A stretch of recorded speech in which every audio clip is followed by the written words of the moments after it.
Okay, so hello everyone, welcome to another video on the Delhi University MSc Botany Entrance Exam 2020 question paper. This is the detailed solution and explanation of question number 76 to question number 90. If you want to download this paper, you just have to go to the website nta.ac.in. Just go to their download section, fill in the year, exam type and the paper type, and you will get the question paper. So starting with the question number 76, which one of the following statement about hydrophily is incorrect? So out of this four option, the second option, that is flowers are large and fragrant, is incorrect, because plants that are water pollinated usually have a small inconspicuous male flowers that release lots of pollen grains that drift in the water, where they are caught by the large feathery stigma of the female flowers. They are not large, neither they are fragrant. Which one of the following statement about successive type of cytokinesis during microsporogenesis is incorrect? So the first option is cell plate is formed during or following each telophase in microspore mother cell. Yes, it is correct, because we are talking about successive type of cytokinesis. The four spore nuclei are discrete or isolated in pair. Yes, exactly correct. Partitioning of cytoplasm occur through centrifugal progression of cell plate at each telophase and between pairs of nuclei. This is also correct. And then the six secondary spindles are formed after telophase 2 in microspore mother cell. This is wrong, because this actually can occur in simultaneous type of cytokinesis during microsporogenesis, not the successive type. Let's read a little bit on this. So in simultaneous type of cytokinesis during microsporogenesis, walls don't form during the division but form after all the four nuclei have formed, and the formation is from periphery to the center. They will have more than two spindles. In successive type of cytokinesis during microsporogenesis, walls form after every division through extension of cell plates, so centrifugal. During the last division, there will only be two spindles between the dividing nuclei, and the primary spindles are present in successive division. Secondary spindles, which form after the nuclei have separated, are found only in simultaneous division. So actually the six secondary spindle which they are talking about in the telophase 2 of the microspore mother cell, that may occur in the simultaneous type of cytokinesis, and they will look like this. The figure on the right hand side you can see. So this is how the partitioning and the partitioning due to cytokinesis will occur in the simultaneous type, and you can count the number of red lines. Those are the spindles.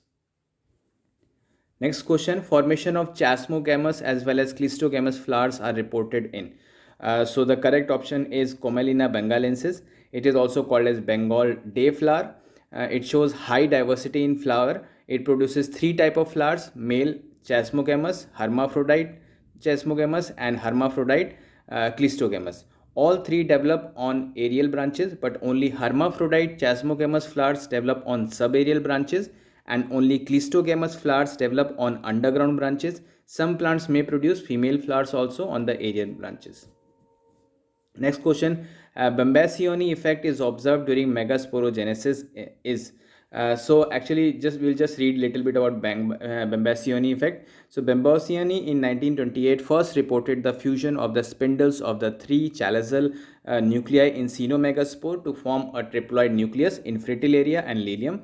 The phenomena is called Bambacioni effect. So the option Fritillaria type will be the correct one, because he discovered them in Fritillaria and Lilium. Next question, during daytime, if the CO2 concentration around the leaf increases, if the CO2 concentration around the leaf increases, stomata will show a sudden opening, but then immediately they will sense more amount of CO2 concentration and they will shut down. So the shutdown option is not in these four options. So we'll just mark the second option, that the stomata will open suddenly. Let's read a little bit about this. So stomatal opening is moderated by an influx of water and solutes such as K positive in the guard cells surrounding the stomatal pore. CO2 concentrations in the intercellular space, that is CI, of leaves higher than ambient CO2 concentration mediate closure of stomatal pores in plant.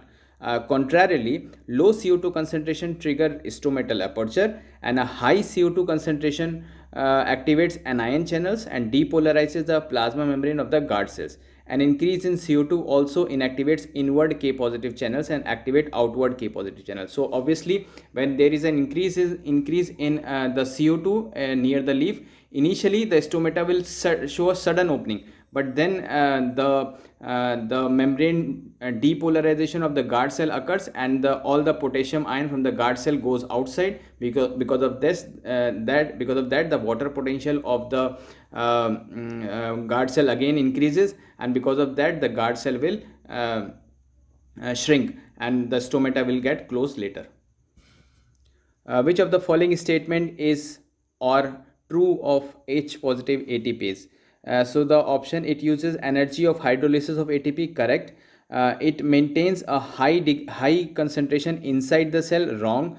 Because you can see the figure at the cytoplasm side, the H positive ion are transferred through this towards the extracellular space, so B is wrong.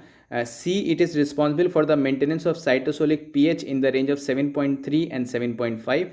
So yes, it is correct, because as you can see the text in the figure, acidification of the extracellular space and alkalinization of the cytoplasm, because the H positive is transferred from cytoplasm to the extracellular space. So obviously the pH ranges changes towards the alkaline side. And the last one, it results in generation of proton motive force. Yes, it causes, because you can see the proton transfers from one side to another side, so obviously the proton motive force will be generated. So all the details are there in the figure itself, you can see that. Next question, translocation of sugars from mesophyll cells to sieve tube elements in leaves is known as. So this is known as phloem loading. This is a very direct question. So transfer of sugars or photosynthate from mesophyll cells to sieve tubes element in the leaf is called as phloem loading, or transfer of sugars or the photosynthate from sieve tube elements to the receiver cell of the consumption, and that is the sink organ, is called as phloem unloading. Next question, during light perception by plant, the process of transfer of energy between pigment molecule is called. So the answer is inductive resonance. This actually goes beyond the scope of this video, but I'll just give you a little bit glimpse of that. In photosynthetic systems, transfer occurs many hundred times faster than fluorescence. The antenna or accessory pigment receive radiant energy and transfer it to the reaction center through inductive resonance. The excitation transfer between two molecules which are close together and appropriately oriented occurs by inductive resonance transfer, as described by Foster theory. Just please Google the Foster equation for inductive transfer.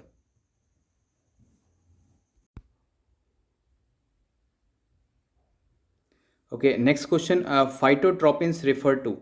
So these are the non-competitive inhibitors of polar oxygen transport, we already know. Let's read a little bit on them. So phytotropins are a class of substance that non-competitively inhibits the oxygen transport and also the root growth, gravitropism and the phototropism.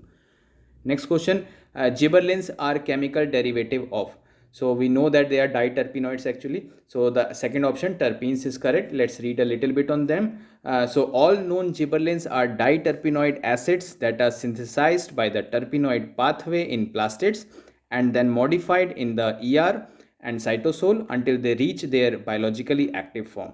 All gibberellins are derived via the Ent gibberellin skeleton but are synthesized via Ent choline.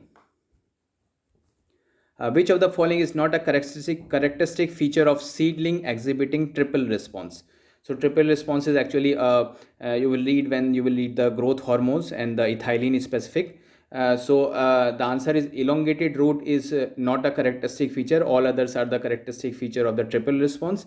Let's read a little bit on that. Triple response are the morphological effects caused by ethylene on an etiolated seedling. These morphologic changes includes inhibited root elongation, enhanced radial swelling, and shortening of hypocotyle and exaggerated curved apical hook. Next question, climacteric fruit includes all of the following except. The answer is grapes here. Let's read a little bit on climacteric fruit. So climacteric fruits are defined as fruits that enter climacteric phase after harvest. That is, they continue to ripen, like you pluck the fruit from the branch and then keep it on your shelf, and while in that stage also they will start ripening. Like you might have seen mango and banana or even tomato also in the option. So if you just keep them for long, they will start ripening on their own. So these are called climacteric fruit, the fruit which continue their ripening after they are plucked from the plants even.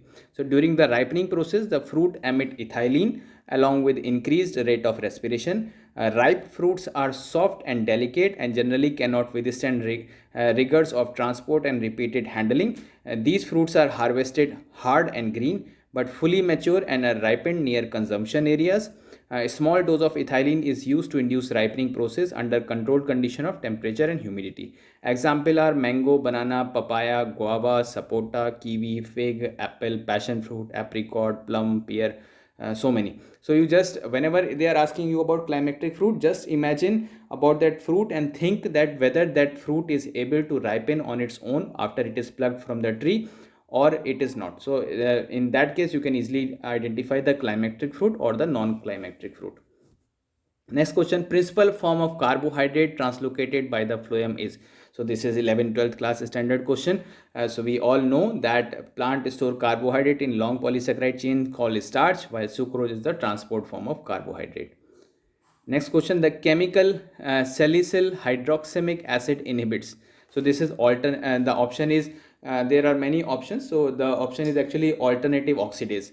So let me give you a little bit about alternative oxidase. What actually are those? So actually the alternative oxidase is an enzyme that forms part of the electron transport chain in mitochondria of different organism. Proteins homologous to mitochondrial oxidase and the related plastid terminal oxidase have also been identified in bacterial genomes also. So they are actually identified in some of the bacterial genomes also. These alternative oxidase provides an alternative route for electron passing through the electron transport chain to reduce oxygen. However, this has a disadvantage also, because as several proton pumping steps are bypassed in this alternative pathway, the activation of oxidase reduces the ATP generation. So actually this alternative oxidase pathway skips a lot of proton pumping steps. So therefore there is less amount of energy liberation, or there is reduced ATP generation. This enzyme was first identified as a distinct oxidase pathway from cytochrome C oxidase, because this alternative oxidase is resistant to inhibition by the poison cyanide. So like if you have gone through my lectures on plant physiology, there I have actually explained you the cyanide inhibited this cyanide dependent respiration and then cyanide inhibition through alternative oxidase and so on. Okay, so let me give you a little bit about salicylic hydroxamic acid. So salicylic hydroxamic acid, SHA or SHAM, is a drug that is a potent and irreversible enzyme inhibitor of the urease enzyme in various bacteria and plants. In plants, some fungi and some protists with the alternative oxidase, that is AOX enzyme, in the mitochondrial electron transport chain system, salicylic hydroxamic acid acts as an inhibitor of the enzyme, blocking the largely uninhibited flow of electron through the alternative oxidases. Next question, spherosomes store. So actually spherosomes store triglycerides. Let's read a little bit about them. So spherosomes or oleosomes, they are also called, are single membrane bound small cell organelles which take part in storage and synthesis of lipid, particularly triglycerols. They were discovered by Perner in 1953. They arise from ER and are surrounded by a single but half unit membrane with phospholipid monolayer having polar heads towards the cytosol and hydrophobic tails towards the inner side. The membrane is stabilized by proteins called oleosins, hence the name oleosomes. 98% of a spherosome is lipid, basically triglycerols constituents, and protein constitute only the remaining 2% of the spherosomes. So in the next video, we will be dealing with the question number 91 to question number 100. I will be giving you the detailed solution with explanation of that. If you find any mistake in the solution, please do comment. Please like the video, comment and subscribe to appreciate my work, and please do share it with your fellow aspirants who are actually preparing for the MSc Botany entrance exams. And please stay tuned for more upcoming solution videos of various MSc entrance exams related to biological sciences.